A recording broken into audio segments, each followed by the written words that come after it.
的部分，第一个就是说，请帮我开门。起始句，大部分的英文老师是不会讲起始两个字是什么意思。你知道起始这两个字的意思的人，请起立。有没有人知道？知道请起立。好，来，请诚实，请坐下。不知道的人请举个手。起就是什么？希望。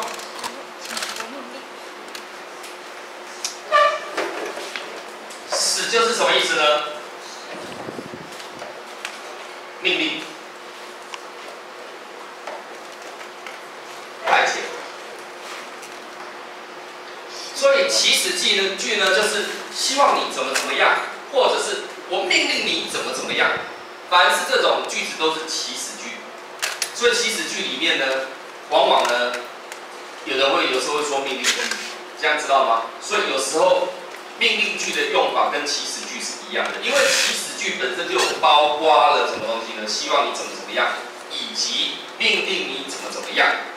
它既然是命令，我们来思考一个问题。可不可以？有，可不可以？大声一点。好。帮老师倒一杯冰开水，跟请帮老师陈佩仪逗点，请帮老师一杯冰开水，跟你帮我装一杯冰开水，跟帮我装一杯冰开水，这三句你不会会错意的，请举手。为什么？第一个是不是很指名道姓谁去帮我装冰开水，对不对？那第二个是怎么样？你是稍微不客气的，对不对？那第三个是根本就是命令，我是老大，你是谁？这是最高档，当然考试不会考这么高档。所以一般而言，我们命令别人的时候都是命令谁？你去给我墙壁那边干什么？旁边的饮水机装冰开水来，陈佩仪去装冰开水，要对着镜头揶一下，不要，好，还是被照到了，好了，半边脸，好了，那也就是说，起始句就是叫别人去做事。当你叫别人做事的时候，不管你有没有说你，事实上来讲就是叫对方那个你去做事。好，到这里听得懂请举手。因此有没有你？都是事实上都是什么意思？你去做事，所以起始句它真正的主词应该是哪一个字呢？你，这个观念请你烧入到脑袋。起始句的真正的主词是谁？你。那既然是你的话，是第几人称？第二人称。因此后面用的动词能不能加 s？ 不可以加 s。来，有听得懂的请举手。所以呢，他为什么说原形动词就只能用原形动词而不加 s 的原因就在这里。来，我不知道有没有听懂？有听懂的请起立。所以起始句本身就是对你在命令。好，来，请坐下。好，来，那我们看一下 ，Open the door for me。帮我打开门。好，这个 for 圈起来。For me 是什么意思？为了我。为了我去打开门，那你，好 ，please， 那这个整个句子，请问一下是很客气还是很不客气？客气。真的吗？又客气又不客气。为我打开门吧，请为我打开门，请为我打开门。那明显的是这样，少了哪个字 ？you。你打开门，为我 ，please。好，那。因为我们刚刚有提到，你叫别人帮你做事，有时候这个 you 可以怎么样？省略。好，来，这个就是所谓的起始句。所以我一直在讲，洋人是很喜欢偷懒的。所以 open the door for me, please。好，我们可以怎么样？帮我打开门，谢谢你，或者是谢谢你帮我打开门。请问一下。这两种说法，为我打开门，谢谢你，跟谢谢你为我打开门，有没有一样？好，那在这里的 please 是请的意思，就是谢谢你的意思，请为我打开门吧，为我打开门，请是一样的。当你放在后面的时候，就代表说为我打开门这个动作已经怎么样做完了，你已经命令完了。然后呢你命令完了有点不好意思，于是就怎么样再补一个礼貌的请。那如果说像这个的话是怎么样呢？你内心第一个念头是要有礼貌的请他帮我做事吧，所以你就会先写请。那既然已经开始写了出来，那是不是就不用打逗点，可以一路讲到底，一路讲到底，讲到没气，刚好句子也讲好。这样知道意思的人请举手。所以 please 放在前面的时候要不要打逗点？不用。好，来，那所以这个主词也是这样。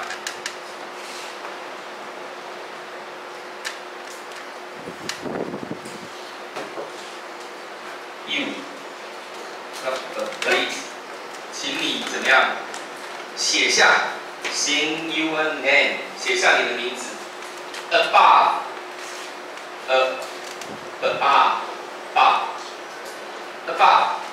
above 是什么意思呢？在什么什么之上，在什么什么之上，请你在线的上面，这条线的上面签下你的大名。我相信有部分的同学脑袋里面起了一个疑惑，为什么不用 on 而要用 above？ 你有这个疑惑的请举手，注明下去，问你未来的英文老师。问题一，能不能用 on？ 问题二 ，why？ 为什么不能用 on？ 或者是 on 跟 above 又有什么差别 ？on 跟谁 ？above 差别 ？above 是什么意思？在层级之上。这二者又有什么差别呢？大家知道意思吗？所以祈使句的一般用法，最原始的句型就是这样。当它放在例子放在句尾的时候打逗点，当放在句头的时候呢，不用打逗点。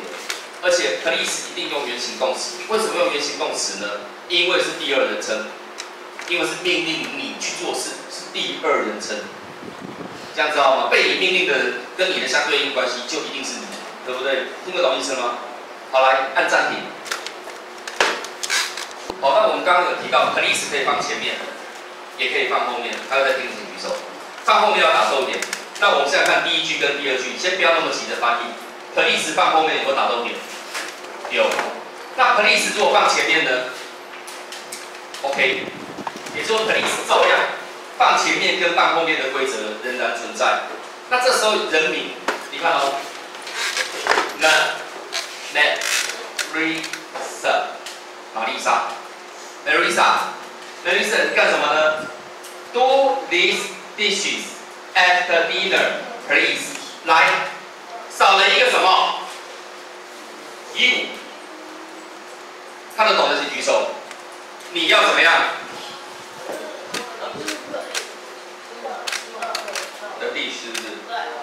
那我抄错了，不能用dish是单一，那个是模糊指定。好，那这里的you是什么意思呢？好，所以说，例如说，欧佳琪，晚餐过后要怎么样呢？把碗洗一洗。那很明显的，当我在说欧佳琪晚餐过后把碗洗一洗的时候，我在对谁讲话？欧佳琪。欧佳琪对我而言就是哪一个字？你，所以他省略哪一个字？你。接下来第二句，你 ，Please come over here。好，你 ，you please come over here。你请来到这里 ，and give me a hand， 找到没？给我一只手。哇，也就尼克来到你的身边，然后跟你接菜刀，手送给你，然后他可以走。Give me a hand 是什么意思？帮我的意思，助我一臂之力。来，写在旁边，助我怎么样？一臂之力。所以包括的一臂之力就是这样。Give me a hand， 我一手，呼我一只手。尼克 ，come over here and 怎么样 ？Give me a hand。所以它的用法就这样。那这里还有个小文法，有没有看到人名，然后打逗点？听好，我们有说过打逗点就是停顿的意思。你要命令别人的时候，你会不会有时候会停顿一下？林俊逸，过来把这个水拿到你那边，开始动作。有没有发现我说林俊逸的时候，老师有没有停顿一下？有。那停顿一下这是什么点？逗点。这个逗点很重要，就是让他怎么样接受你的讯息。少了这个逗点，他就会接受不了。啊，林俊逸，水拿到这边。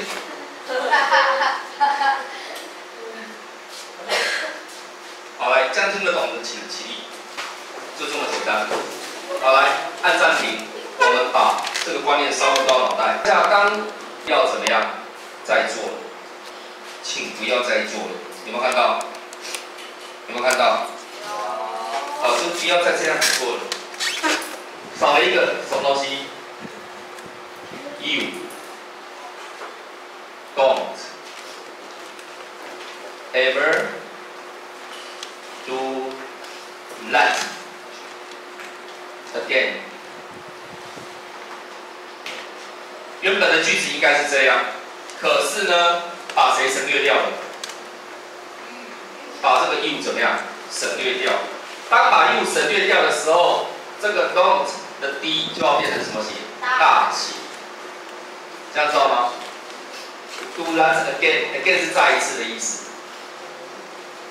不要再这样子了，这样知道吗？好，那这个东西 ever 的用法，我很诚实跟我不太会用。圈起来问你们英文老师为什么要用 ever？ 有时候有一些东西我会讲，可是我不会用，这样知道吗？但是我会用，可是我不知道为什么这样。那我知道的我就跟你讲。好，妈妈 ，Mom，有 EAS 什么 ？Please don't leave me home。不要把我放在家里。哦 ，by myself， 不是一个人。不要把我一整天，这个 all 应该是 all day long。一整天。所以爸爸有时候讲话会怎么样？省略。不要把我一整天怎么样丢在家里。它的原始意思是这个意思。有在听得请举手。by myself 就是怎么样？自己。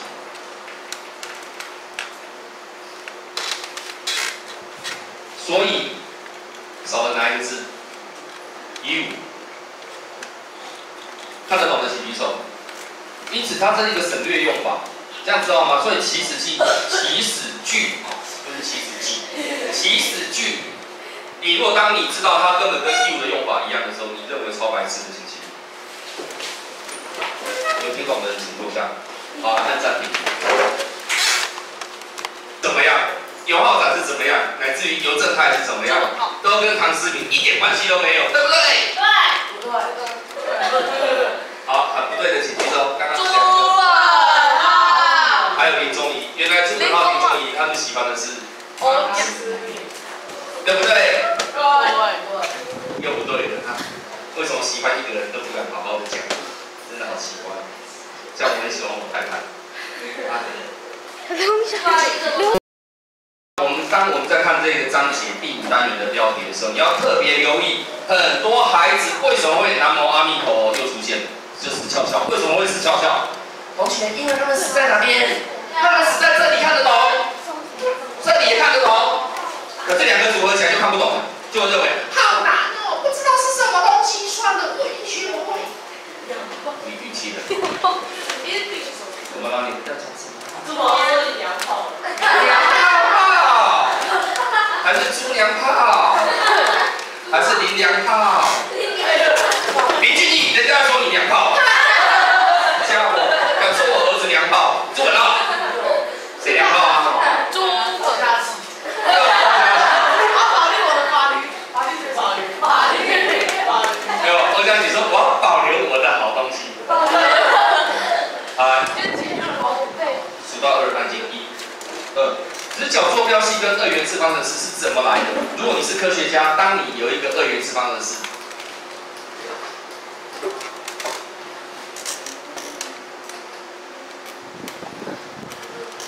随便用个数字好了。我们还没算，我们不知道答案是多少，不要那么爱算。假设你是个科学家，这个你会解，那你会不会思考？你会不会思考？这个式子，这个2元次方程式，如果我把它画成图形的话，它是什么样的图形？你们知道吗？为什么要画图形呢？因为只要是科学家，他们都很喜欢看图形。因为有时候我们人类看到图形会比较好去，足够专心。所以科学家呢，他们会很好奇，把2元一次方程式的这个一条式子拿来画它。那如果当你会画图之后，画一条之后，接下来你会画另外一条，没错吧？那两个式子都画成图形之后，你会不会观察看看有没有什么现象？你是科学家，你很可能会这么做的情形。你是科学家，当你想到这个东西，你顺便会把它图形画出来，看看会有什么结果的学习。请坐下。好了，那我们来看看到底会有什么结果呢？到这个时候，你的脑袋一定在想说，为什么科学家这么变态会想要画图？对啊，因为当大家会算，已经没有什么了不起。你要不要玩一点新的玩法？就像说你们在拿那个球啊，在那个墙壁嘛，6班跟7班的小男生都拿那个球，然后拿那个什么球，纸球在那边丢，在那边 K 嘛，对不对？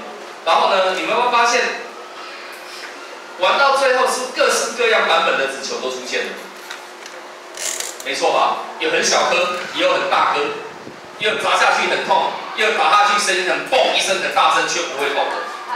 我有没有讲到你的童年经验？有还是没有？你各种纸球你都已经研发出来了，为什么？同样都是纸球啊，你一定会想说，我要做一颗跟别人不一样的。小男生脑袋里面有这种想法，过得很清晰。请坐下。同样的科学家也是一样啊，大家都已经会2元一次啦。有的科学家会想说，我要来玩一点跟你们不一样，不一样的就是下课，请下课。好，所以说科学家们他们想要把方程式2元一次的方程式画成图形。那画成图形之后，他们发现竟然是一条直线。那要画图形，我们示范一次。当时科学家们有没有发现，比如说2x 加 y 等于7好，不要7不太好做，等于0 4好了，还是要10好。好，如果说假设我这条式子，我们是科学家，你会发现有 x 跟有 y， 没错吧？所以我们来讨论看看。听好，科学家当时的想法真的是这个样子。当 x 为0的时候，0带进去 ，y 等于多少？10。好，到这里听得懂的请起，请坐下。当 x 为1的时候，带进去 y 等于多少？8。当 x 为2的时候，6。当 x 为3的时候，当 x 为4的时候，好，来，我跟你们讲，我如果真的要带的话，请猜有多少种可能？无限，脑袋能够支援的人，请起。为什么？因为可以用小数啊，对不对？可以用分数，可以用小数。如果用分数、用小数，也可以用正负数啊，对不对？用正负数也考虑进去，那根本就是无限，没错吧？请坐下。所以，如果你是科学家，你会不会思考？这有无限多种可能，没错吧？所以你可以把它想成 x 有2大类，要么是正的，要么是负的。y 也一定有2大类，要么是什么正的，要么就是负的。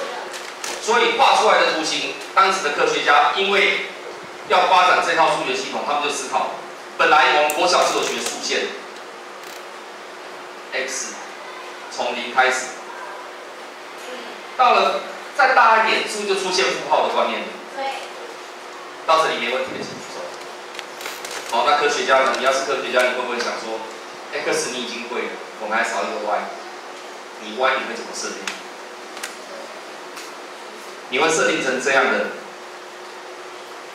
越往上越大，越往下越小。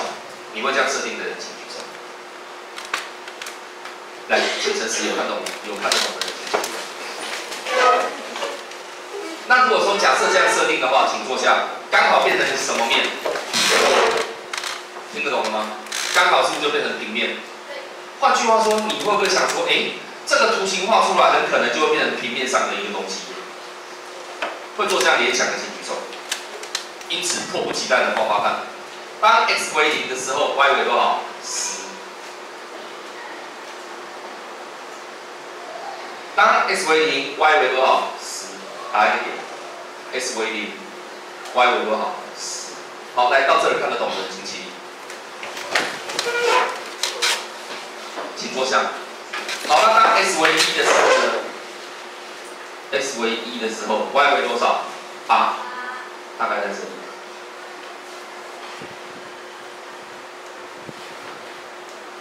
当 x 为2的时候 ，y 为多少呢？6。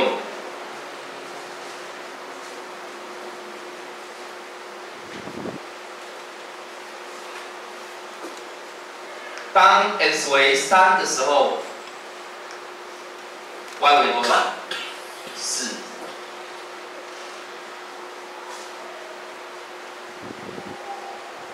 当 x 为4的时候 ，y 为多少？2。我只是画大概哦，知道吗？因为我没办法画得很精准。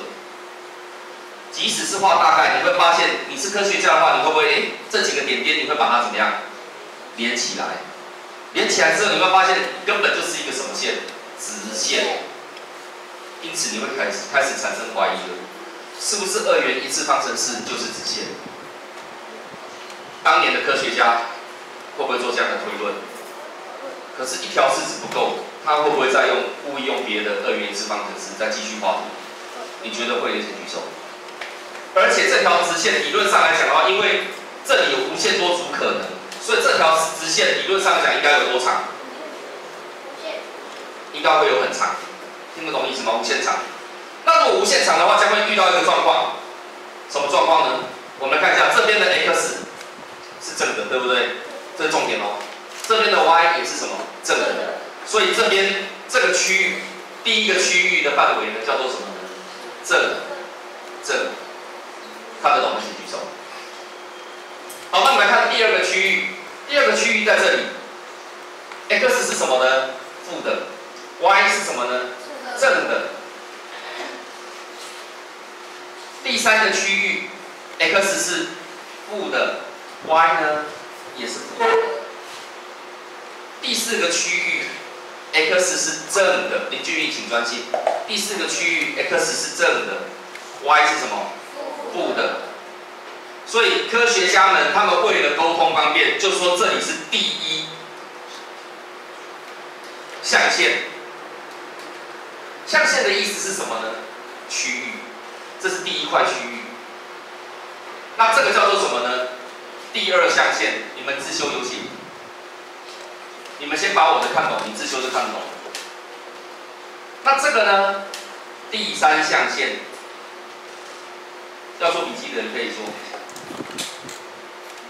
这个呢？第四象限。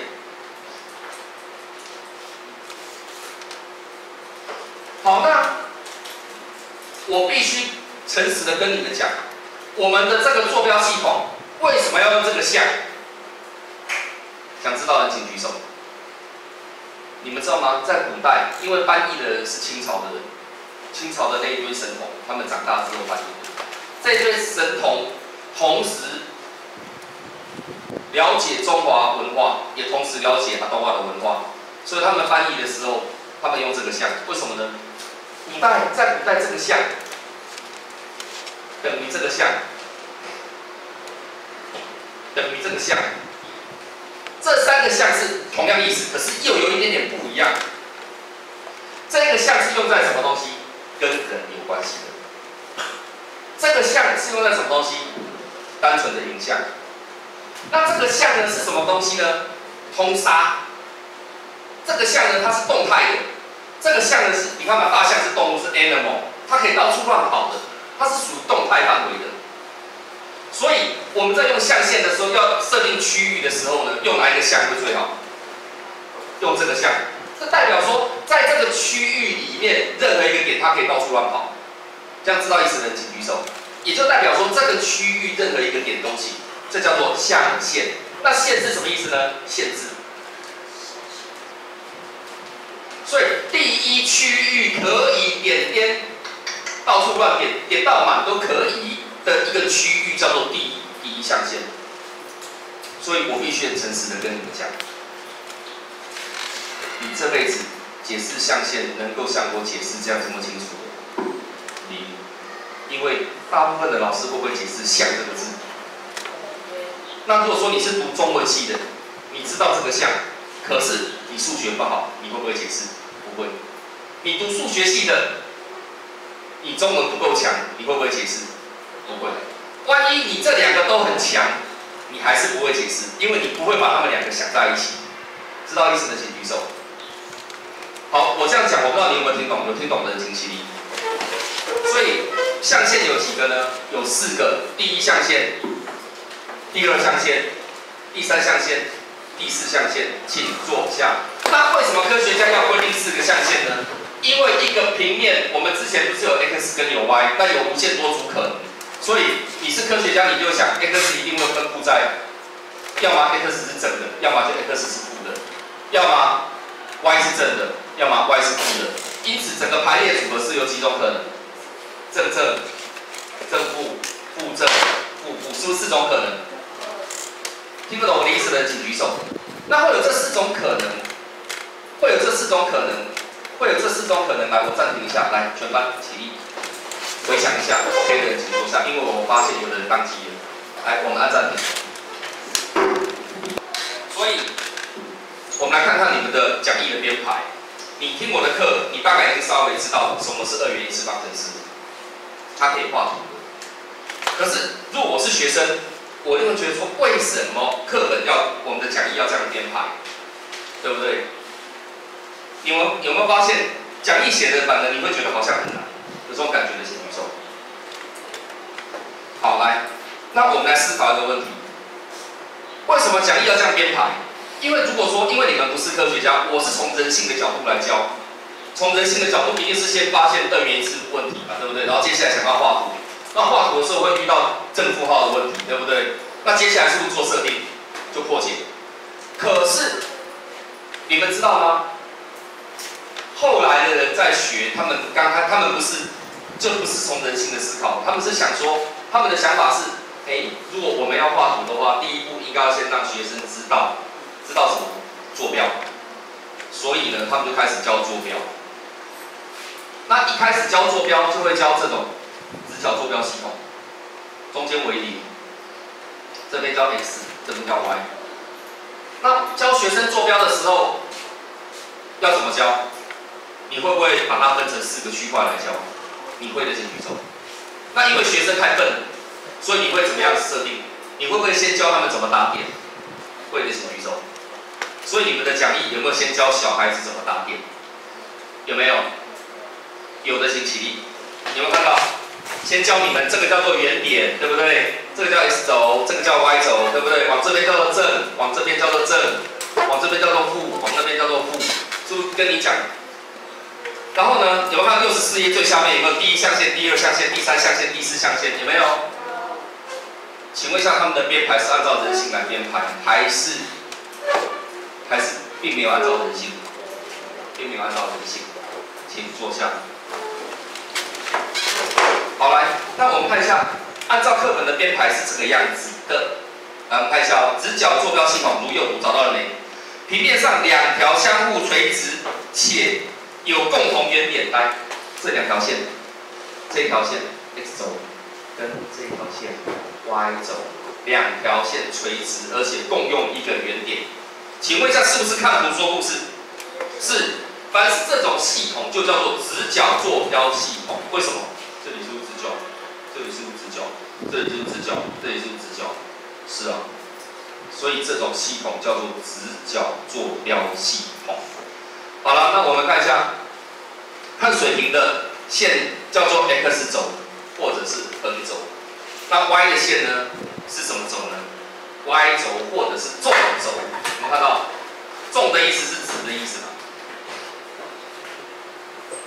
看得懂吗？向上为正，向下为负，向右为正，向左为负。请问是10倍还是一个规律？好，来按暂停，全班起立。疑惑，产生什么疑惑呢？我们要来看第2个部分哦。坐标平面上，坐标与点到2轴的距离，什么意思呢？这里有一个坐标平面。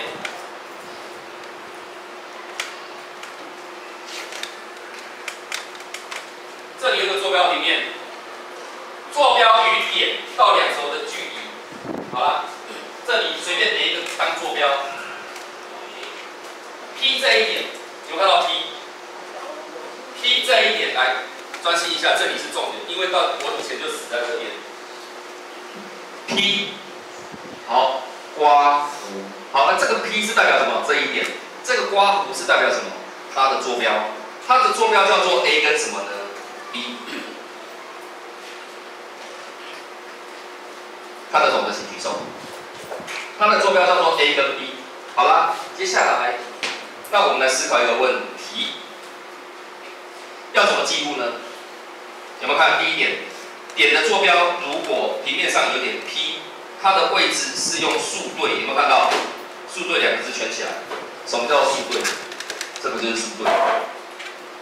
有没有发现 x 跟 y 2个数相对在一起，所以就把它形容为什么呢？竖对。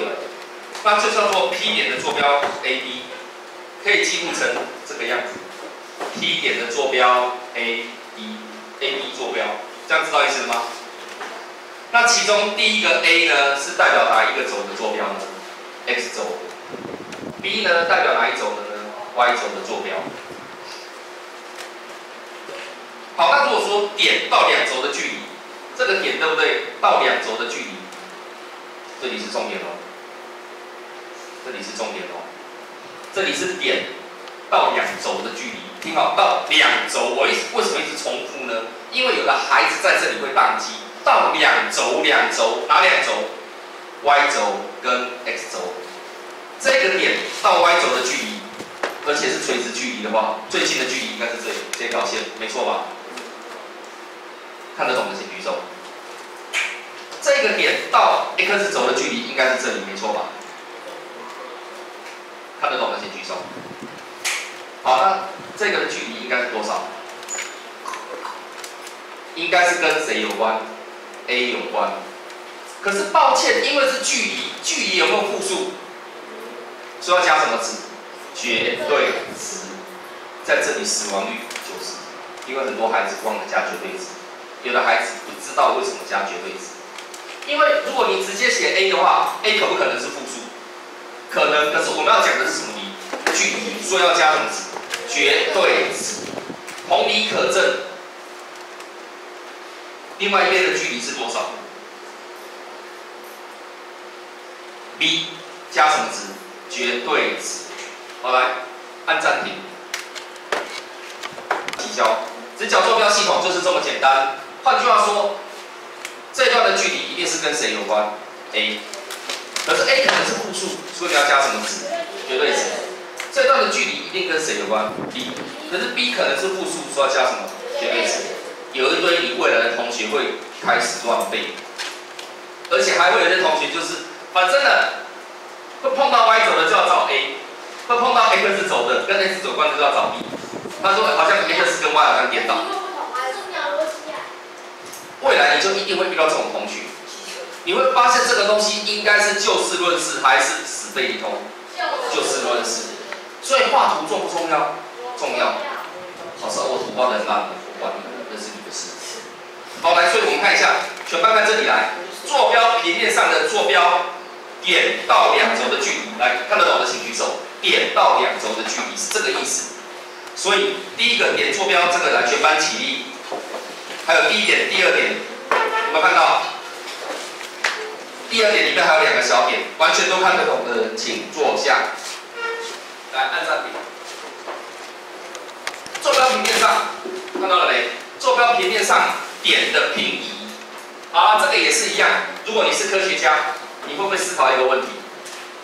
这里是一个坐标平面，这是什么轴？一起讲 ，x 轴。这是什么轴 ？y 轴。x 轴又叫做横轴 ，y 轴又叫做纵轴。原点要标出来，0 0，不是只有一个0哦，是0 0。什么意思？标这样是代表它的坐标。一般而言，原点的名字都叫做什么 ？O 点。